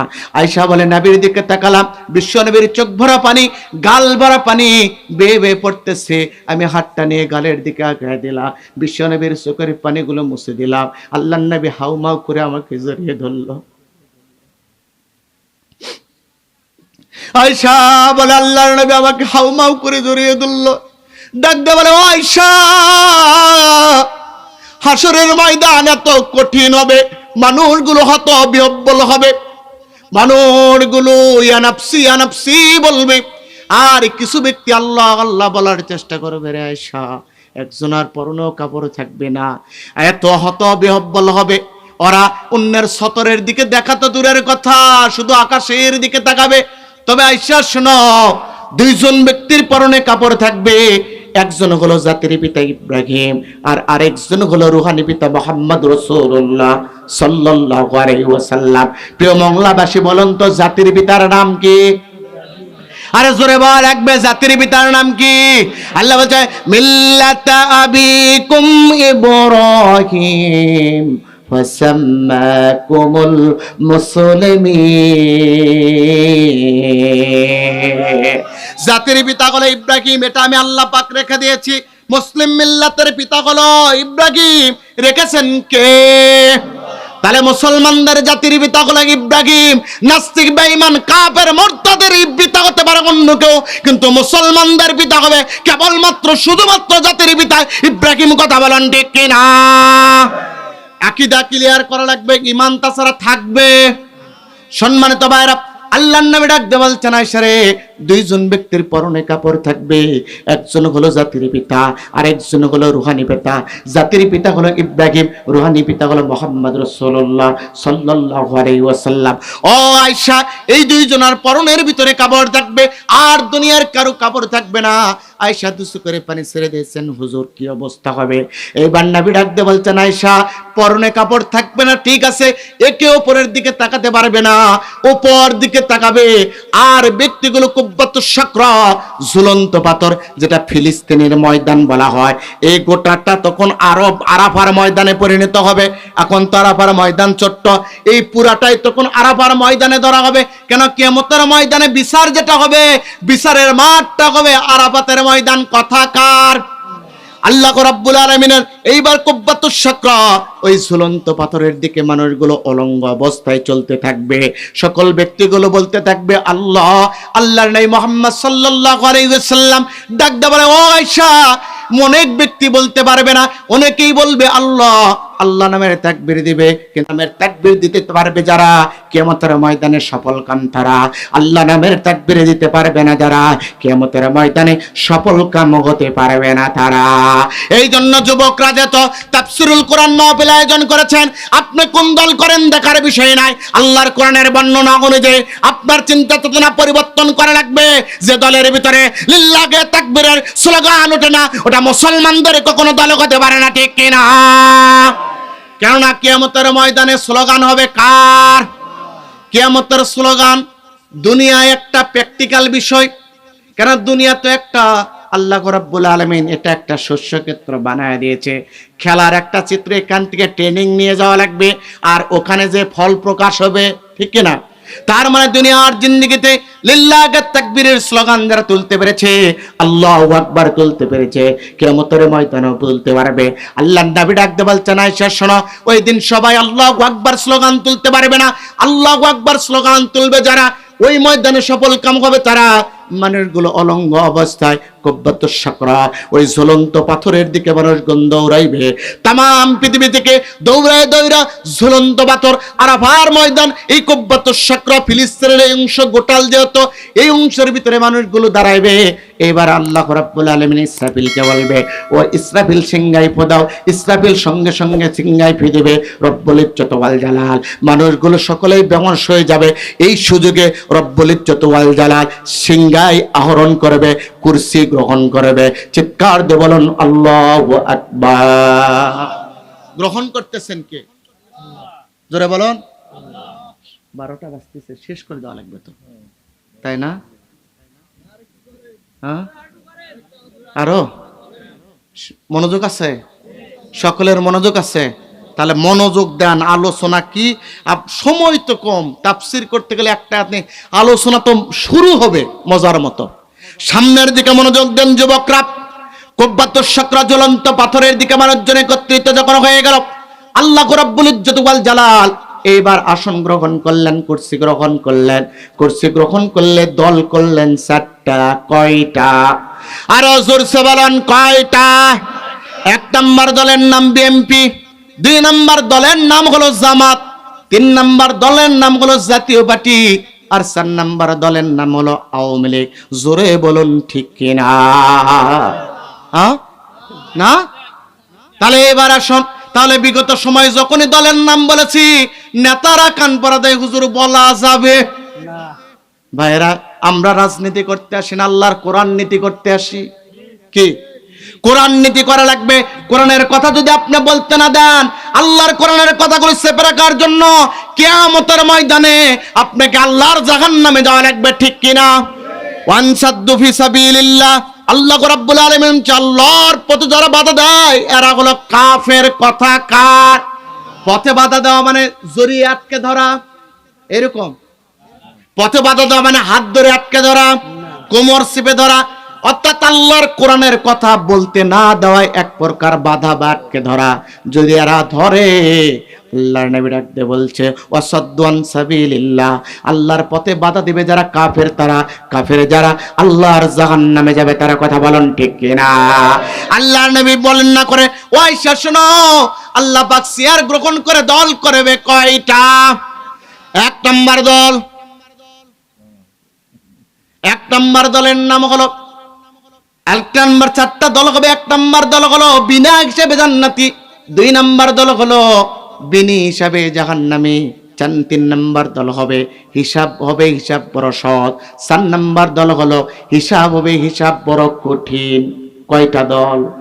আরো জোরে বলেন কয়টা? 1 নাম্বার বিনি হিসাবে জান্নাতি, 2 নাম্বার হলো বিনি হিসাবে জাহান্নামী, 3 নাম্বার হলো হিসাব সহজ, 4 নম্বর দল হলো হিসাব বড় কঠিন। মুফাসসিরে কোরআন বলেন, মুফাসসিররা কিতাবের ভিতরে বর্ণনা করে, তাফসীরে কিতাবের ভিতরে রয়েছে এই 4 শ্রেণীর বর্ণনা করতেছেন। 1 নাম্বার হলো বিনি হিসাবে জান্নাতি কারা? মুফাসসির বলতেছে কিয়ামতের মুসিবতের কালে যাদের আমলনামায় দেখা হবে, বাইনোকুলার দিয়ে দেখা হবে, একটাও গুনাহ নাই, স্বপ্নে কি গার নেকি, কিয়ামতের ময়দানে মুসিবতের ওই কালে আল্লাহ ডেকে ডেকে বলবে, গোলাম আয় আয়, আজকে তোকে আমি বিনি হিসাবে জান্নাতি দিয়ে দিলাম, বিনা হিসাবে জান্নাতে দিয়ে দিলাম। মুফাসসির বর্ণনা করেন বিনা হিসাবে জান্নাতি দিবে কাদের আমলনামায় বাইনোকুলার দিয়ে দেখবেন নেকি গুনাহ নাই। মুফাসসির বলতেছেন এরা হলো নবী আর রাসূল, নবী রাসূলদের কোনো গুনাহ নাই। কুল্লু নাবিয়্যিন মাসুম। আহলুস সুন্নাত ওয়াল জামাতের আকীদা হলো কুল্লু নাবিয়্যিন মাসুম, প্রত্যেক নবী রাসূল হলো মাসুম, নিষ্পাপ, তাদের কোনো গুনাহ, জোরে বলেন গুনাহ, তাদের কোনো গুনাহ নাই। তার মানে কিয়ামতের ময়দানে মুসিবতের কালে আল্লাহ যখন বাইনোকুলার দিয়ে দেখবে এই নবী রাসূলদের আমল দেখবে, যাদের আমলনামায় গুনাহ নাই, স্বপ্নে কি আর নেকি, তারা হলো নবী রাসূল। তাহলে প্রথম চান্সে আল্লাহ রাব্বুল আলামিন বিনা হিসাবে নবী রাসূলদের আল্লাহ জান্নাত দিয়ে দেবে, ঠিক কিনা? আল্লাহর নবী মসজিদে নববীতে এই কথা বর্ণনা করতেছেন। আবু হুরায়রা দাঁড়িয়ে গেলে, ইয়া রাসূলুল্লাহ, ইয়া হাবিবাল্লাহ, নবী গো, শুধুমাত্র নবী রাসূল বিনা হিসাবে আল্লাহর জান্নাতে যাবে, আর কি কেউ যাবে না? আল্লাহর নবী এবারে মুস্কি হাসি দিয়ে ডাকতে বলে, আবু হুরায়রা রে শোনো, আল্লাহ পাক যখন আমাকে ঘোষণা করেছে নবী রাসূলগণ বিনা হিসাবে জান্নাতে যাবে, ওই সময় আমি আল্লাহকে বলেছেন, আল্লাহ রাব্বুল আলামিন আপনি কি আমাকে কোনো সুযোগ দিবেন না? রব্বুল ইজ্জত ওয়াল জালাল মুস্কি হাসি দিয়ে ডাকতে বলে, ও আমার বন্ধু প্যারা হাবিব, আপনি চিন্তা করবেন না, নবী রাসূল তো বিনা হিসাবে জান্নাতে যাবে, নবী রাসূলদের সাথে আমি রব্বুল ইজ্জত ওয়াল জালাল, আপনি আমার বন্ধু হওয়ার কারণে, ইন্না হাদিহি উম্মাতুন মারউমাতুন মাগফুরা, আপনার উম্মতের উপরে যেহেতু আমি দয়া করেছি, আপনার উম্মত হলো নাজাত প্রাপ্ত, রহমত প্রাপ্ত, ক্ষমা প্রাপ্ত, আপনার সম্মানে ওই ক্ষমা প্রাপ্ত নাজাত প্রাপ্ত উম্মতের জন্য নবী রাসূলদের সাথে 70,000 উম্মতকে আপনার বিনি হিসাবে আমি আল্লাহ জান্নাত দিয়ে দেব। খুশি না বেজার? জোরে বলো। বিনি হিসাবে 70,000 নবী রাসূলের সাথে উম্মতে মুহাম্মাদের জান্নাত যিনি ঘোষণা করছেন তিনি কে? এবার বলুন তো সাহাবাদের সংখ্যা কত?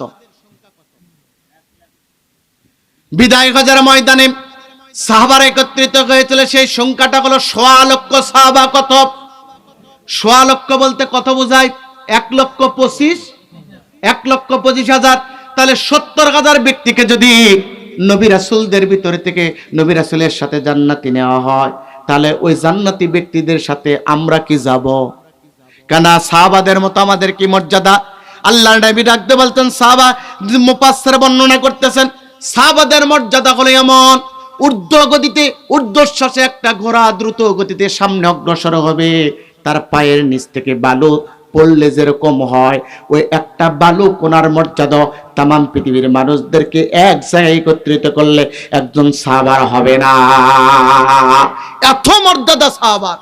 একজন সাহাবা ঘোড়ার পৃষ্ঠে আরোহণ করে দ্রুত গতিতে ঘোড়া নিয়ে যাচ্ছে, তার ঘোড়ার পা থেকে একটা বালুকণা যদি পড়ে, ওই বালুকণা একদিকে আর গোটা তামাম পৃথিবীর মানুষের আমলনামা একদিকে হওয়ার পরও সাহাবাদের মর্যাদার সমান হবে? জোরে বলুন। সম্মানিত ভাইরা, এত মর্যাদা। তাহলে বোঝা গেল 70,000 যে ব্যক্তিগুলো বিনা হিসেবে আল্লাহর জান্নাতে যাবে, ওরা হলো আল্লাহর নবীর সাহাবা, ঠিক কিনা? যাদের আল্লাহ রাব্বুল আলামিন বলছে রাদিয়াল্লাহু আনহুম ওয়া রাদু আনহু, আমি আল্লাহ নিজে তাদের উপর সন্তুষ্ট, সাহাবারা আমার উপর সন্তুষ্ট। তাহলে সন্তুষ্টময় আল্লাহ সন্তুষ্টময়দেরকে জান্নাত দিয়ে সন্তুষ্টি দিবে, ঠিক কিনা? তাহলে 1.25 লক্ষ সাহাবাদের ভিতরে 70,000 সাহাবা যদি জান্নাতি হয়, থাকে কত? কত বলে না? 45। কত হিসাবও তার না? 45 না 55? হায় আল্লাহ, হিসাবে এতই কাঁচা।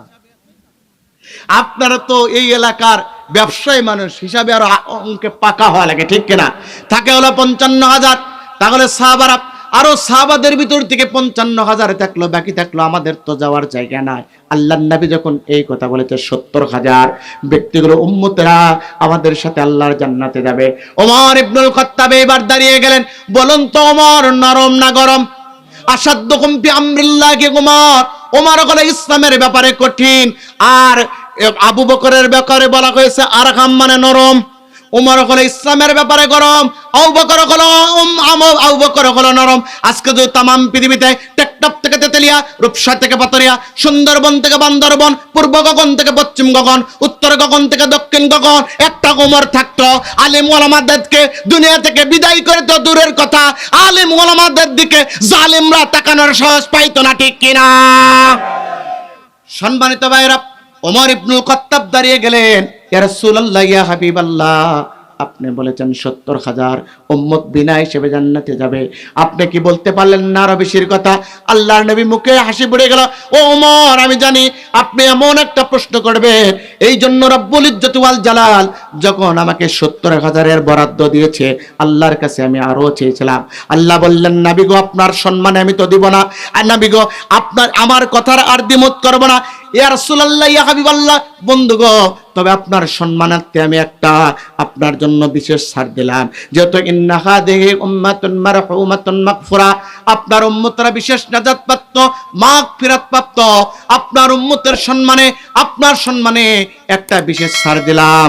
নবী গো, শুনে রাখুন যে 70,000 ব্যক্তি বিনা হিসেবে জান্নাতে যাবে, ওই 70,000 ব্যক্তিকে আমি একটা সুপ্রিম পাওয়ার দেব।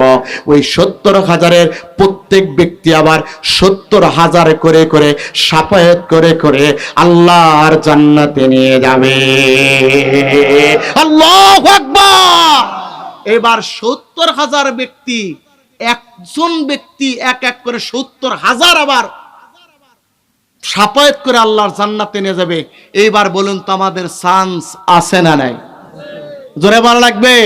আল্লাহ কিয়ামতের ময়দানে মুসিবতের কালে আপনি যখন কাগ্ঘর রূপ ধারণ করবেন, আল্লাহ দয়া পরবশে ওই 70,000 ব্যক্তির ভিতরে আমাদের নামটা দাখিল করে নিয়ে বলুন আমিন। সম্মানিত ভাইরা, এটা হলো 1 নাম্বার বিনি হিসাবে জান্নাতি। 2 নাম্বার হলো মুফাসসির বর্ণনা করেন, 2 নাম্বার হলো বিনি হিসাবে জাহান্নামী কারা, মুফাসসির বর্ণনা করতেছেন যারা জন্মেছে মুসলমানের ঘরে, কর্মসূচি দেয় মুসলমানদের বিপক্ষে, এমন ব্যক্তি আছে না নাই? আরো জোরে বলা লাগবে, যারা জন্মেছে মুসলমানের ঘরে, কর্মসূচি দেয় মুসলমানদের বিপক্ষে, এমন ব্যক্তিকে এই জমিনে আছে না নাই? আবার বলুন, আছে না নাই? যারা কর্মসূচি দিচ্ছে মুসলমানদের বিপক্ষে, এসব বুঝে আল্লাহ দেখে না? দেখে। আল্লাহ দেখে না? দেখেন, আল্লাহ বলছেন সিরাতিল আল্লাহ রাব্বুল আলামিন ডাকতে বলছেন সিরাতিল্লাহিল্লাযী লাহু মা ফিস সামাওয়াতি ওয়া মা ফিল আরদ আলা ইলাল্লাহি তাসিরুল উমুর। রাব্বুল ইজ্জত ওয়াল জালাল ডাক দিচ্ছেন, শোনো আল্লাহর পথ, আল্লাহর পথের ব্যক্তিরা শুনে রাখো, আসমান জমিনের যা কিছু আছে সব কার? এই আসমান জমিনের ভিতরে যে যা সিদ্ধান্ত গ্রহণ করো না কেন, সব বিষয় আল্লাহর কাছে পৌঁছে যায়। তার মানে আল্লাহ বুঝাই দিলেন, জন্মেছো মুসলমানের ঘরে কিন্তু কর্মসূচি দাও মুসলমানদের বিপক্ষে, এটাও কার কাছে পৌঁছে যায়? তাহলে যে মুসলমানগুলো জন্মেছে মুসলমানের ঘরে, কর্মসূচি দেয় মুসলমানদের বিপক্ষে, আল্লাহ নেই বলেন জন্মেছে মুসলমানের ঘরে, কর্মসূচি দেয় মুসলমানদের বিপক্ষে, যারা কিয়ামতের ময়দানে মুসিবতের কালে বিনি হিসাবে আল্লাহর জাহান্নামে যাবে, তারা ঠিক কিনা? ওই মুসলমানদের আরেকটা পরিচয় হলো, ওই মুসলমান আল্লাহর কোরআনকে সহ্য করতে পারবে না, নবীকে সহ্য করতে পারবে না, কোরআনের বর্ণনা তাদের ভালো লাগবে না। কথা কার? ওয়া ইযা তুতলা আলাইহিম আয়াতুনা বাইয়িনাতিন তা'রিফু ফি উজুহিল্লাযীনা কাফারুল মুনকার ইয়াকাদুনা ইয়াসতুনা বিল্লাযীনা ইয়াতলুন। শোনা যায় মাইক, কিন্তু কলিজা ফেটে কথা বলা লাগতেছে, মানে কাছে থেকে দূরে থেকে নেই না, মায়ের লাগাতে লিপস্টিক দিয়ে হবে না, আমাদের একটু ছেড়ে দিলে হয়। মনোযোগ দেন সম্মানিত ভাইরা, আল্লাহ বলছে ওয়াইজা তুতলা আলাইহিম আয়াতুনা বায়্যিনাতিন তারিফু ফি ওয়ুজিল্লাযিনা কাফারুল মুনকার। দেখবেন তামাম পৃথিবীতে আপনি যখন কোরআনের বর্ণনা করবেন, তেলাওয়াত করবেন, ওদের ভিতরে যারা আল্লাহ বিদ্বেষী মানুষ আছে, কোরআন বিদ্বেষী মানুষ আছে, কোরআনকে অস্বীকারী কাফের আছে, সবার আল্লাহর, মনোযোগ দেন, ওদের ভিতরে যারা কোরআন বিদ্বেষী ব্যক্তি আছে, সবার আল্লাহর কোরআন ভালো লাগলেও যারা আল্লাহর কোরআন বিদ্বেষী তাদের আল্লাহর কোরআনের কথা ভালো লাগবে না। এই জন্য মনে রাখবেন, যারা আল্লাহর কোরআনের কথা পছন্দ করে না, আল্লাহর কোরআনের কথা ভালো লাগে না, ওরাই কেবল জন্মগ্রহণ করা মুসলমানদের ঘরে কর্মসূচিত এই মুসলমানদের বিপক্ষে, ঠিক কিনা? যার প্রমাণ 1985 সালে ভারতে যখন আল্লাহর কোরআনকে বাজেয়াপ্ত করার জন্য ভারতের তৎকালীন সরকার রায় দিলেন, ওই সময় বাংলার মুসলমানরা টেকটাপ থেকে তেতুলিয়া, রূপসা থেকে পাতুরিয়া, সুন্দরবন থেকে বান্দরবন পর্যন্ত কর্মসূচি গ্রহণ করলো। আল্লাহর কোরআনের আহ্বানে মিছিল করতে করতে রাজপথে নামলো। এমন রাজপথে নেমেছিল 1985 সালে চাপাই নবাবগঞ্জে। ওই সময় আল্লাহর কোরআনের সম্মানার্থে তৌহিদপ্রেমী জনতা যখন রাজপথে নেমেছিল, এমন একজন নাস্তিক, নাম মুসলমান হতে পারে কিন্তু তার চরিত্র নাস্তিকের মতো, ম্যাজিস্ট্রেট ও ওসি ওয়াহিদুজ্জামানের নেতৃত্বে 12 জন কোরআন প্রেমী ব্যক্তিদের গুলি করে হত্যা করেছে। এই ব্যক্তিগুলি জন্মগ্রহণ করেছে মুসলমানের ঘরে, কিন্তু কর্মসূচি দেয় আল্লাহর কোরআনের বিপক্ষে, ঠিক কিনা? এরকম আছে না নাই? আল্লাহ নেই বলছেন জন্মগ্রহণ করবে যারা মুসলমানের ঘরে, করে কর্মসূচি দেবে মুসলমানদের বিপক্ষে, ওরা যাবে আল্লাহর জাহান্নামে। তাহলে 2 নাম্বার হলো বিনা হিসেবে জাহান্নামে যাবে যারা আল্লাহর মুসলমানের ঘরে জন্মগ্রহণ করে মুসলমানদের বিপক্ষে কর্মসূচি দিবে তারা। এই আয়াতটা নিয়ে এসে মুফাসসির তাফসীর খাজানের লেখক আল্লামা জালা তাফসীর খাজানের ভিতরে আল ইমাম ফখরুদ্দিন রাজি তাফসীরে বাইজাবির ভিতরে কাজী নাসিরউদ্দিন বাইজাবি এবং তাফসীরে জালালাইনের ভিতরে আল্লামা শাফি রহমত আল্লামা জালালউদ্দিন সুয়ুতী আশ-শাফি বর্ণনা করেন, তামাম পৃথিবীর মানুষেরা শোনো, কর্মসূচি তো দিবে, আবার কিছু কিছু মানুষ আছে ওই মানুষগুলো ওদের কর্মসূচি পালনও করবে, ওদের সাথে সাদৃশ্য দেখাবে। কেমন সাদৃশ্য দেখাবে দেখেন, আল্লাহ নেই বলছেন মান তাশাব্বাহা বিকওমিন ফাহুয়া মিনহুম, যার সাথে যার বন্ধুত্ব তার সাথে তার হাসর নাসর কথাকার। এইদিকে দেখ, এইদিকে আমার দিকে তাকান, যার সাথে যার মান তাশাব্বাহা বিকওমিন ফাহুয়া মিনহুম, নবী বলছেন যার সাথে যারা হাসর নাসর বন্ধুত্ব তার সাথে তার হাসর নাসর। তাহলে আপনি যে নেইমারের মতো কার্ড দিচ্ছেন, আপনি যে মেসির মতো কার্ড দিচ্ছেন, মেসির চরিত্র গ্রহণ করছেন, মেসিকে ভালোবাসতেছেন, মেসি যদি যায় আল্লাহর জাহান্নামে, আপনি মুসলমান হওয়ার পরও তাকে মহব্বত করার কারণে আপনার স্থান হবে আল্লাহর জাহান্নামে, ঠিক কিনা? তাহলে কর্মসূচি দিলেও যাবে আল্লাহর জাহান্নামে, আবার বিপরীতমুখী ওদের সাথে সম্পর্ক রেখে ভালোবাসা করলো যেতে হবে আল্লাহর জাহান্নামে, ঠিক কিনা? এটা হলো 2 নাম্বার। 3 নাম্বার হলো হিসাব হবে, হিসাব বড় সহজ। 12টা পার হয়ে গেছে, হ্যাঁ না আর না ভাই, 12টা পার হয়ে গেছে, আপনাদের কষ্ট হবে। ওই যে বলতেছে এলাকায় আর সমস্যা, আর ইয়া করা যাবে না। হ্যাঁ নামাজ পড়া লাগবে, আপনারা আমরা দোয়া করে বাজান বসেন।